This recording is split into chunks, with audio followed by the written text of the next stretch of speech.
மேகாவை அவங்க தம்பி அருவாளோட துரத்துறாரு. வெட்ட போகும்போது செல்லம்மா அவங்க கைய வச்சு காப்பாத்துறாங்க. செல்லம்மா கையில வெட்டுப்படுது.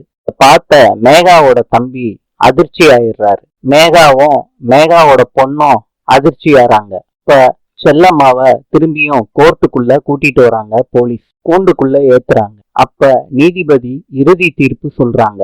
மாணிக்கத்தை கொன்ற குற்றத்திற்காக செல்லம்மாவுக்கு இந்த நீதிமன்றம் சொல்ல போகும்போது மேகா ஒரு நிமிஷம் நான் பேசிக்கலாமான்னு கேக்குறாங்க. நீதிபதியும் பேசலான்னு சொல்றாங்க. அப்ப மேகா சொல்றாங்க, மாணிக்கத்தை கொன்னது நான் தான். இத பார்த்த செல்லம்மாவும் அவங்களோட அப்பாவும் அதிர்ச்சி ஆறாங்க. இப்ப நீதிபதி சொல்றாங்க, குற்றவாளியே தன் குற்றத்தை ஒப்புக்கொண்டதால் இந்த நீதிமன்றம் செல்லம்மாவை விடுதலை செய்கிறது.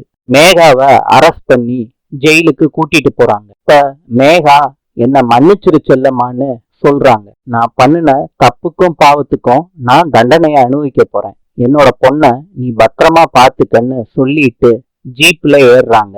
வீட்டுல செல்லம்மாவுக்கு ஃபங்க்ஷன் நடக்குது. அப்ப மேகா கிட்ட கேக்குறாங்க செல்லம்மா, உன் பொண்ணுக்கு என்ன பேர் வச்சிருக்கன்னு. இப்ப மேகா சொல்றாங்க, என் பொண்ணுக்கு செல்லம்மான்னு பேர் வச்சிருக்கேன்.